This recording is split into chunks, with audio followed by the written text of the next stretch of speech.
ہر عمل میں نیت کا ایک خاص مقام ہے. اگر نیت ٹھیک ہے تو سب قبول ہے، اگر نیت ٹھیک نہیں ہے تو بے شک جتنا مرضی خرچ کر دے وہ درجہ قبولیت تک نہیں پہنچ سکتا. قربانی کا بھی یہی عالم ہے. قرآن کریم میں اللہ تعالیٰ نے ارشاد فرمایا لن ینال اللہ لحومھا ولا دماؤھا ولکن ینالہ التقوی.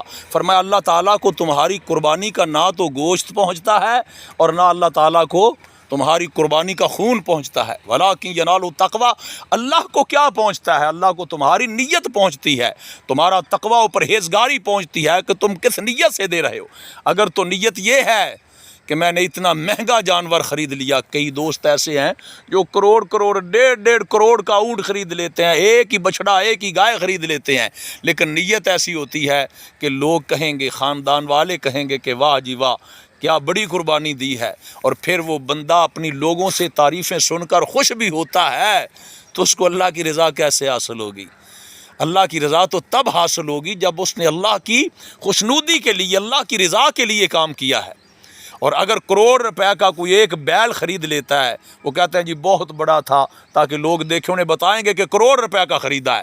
اللہ کے بندو اگر کروڑ روپے کا ایک بیل خریدا ہے تو اس کا کتنا گوشت ہوگا؟ 10 من ہو جائے گا، 20 من ہو جائے گا. اور اسی کروڑ کے اگر آپ 25-30 خرید لیتے، نیت یہ رکھ دے کہ ایک تو اللہ راضی ہوگا اور دوسرا زیادہ سے زیادہ رسول اللہ کی امت تک گوشت پہنچایا جائے گا. حضور کی امت کا احساس کرتے کہ زیادہ تو زیادہ انسان اس کا گوشت کھائیں گے، حضور کی امت خوش ہو جائے گی. عید کے دن حضور کی امت کی خوشی بھی دوبالا ہو جائے گی.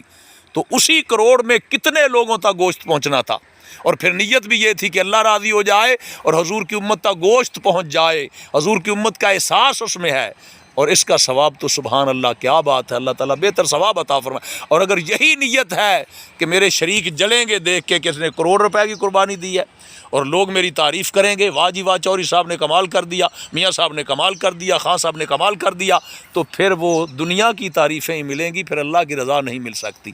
اس لیے اس میں بھی اپنی نیت، یہ ہر عبادت میں ہر نیک عمل میں اپنی نیت یہ رکھیں کہ اللہ کو راضی کرنا ہے. اللہ راضی ہو گیا تو الحمدللہ تعالیٰ پھر دنیا کی تعریفیں بھی مل جائیں گی، پھر عزت بھی مل جائیں گی. پھر خالی دنیا کی عزت ہی نہیں ملے گی بلکہ دنیا کی بھی عزت ملے گی، آخرت کی بھی عزت مل جائے گی. تو نیت یہ رکھیں کہ اپنے اللہ کو راضی کرنا ہے، اللہ کی رضا مجھے مل جائے اور حضور کی زیادہ سے زیادہ امت تک یہ گوشت پہنچ جائے، پھر قبولیت ہوگی.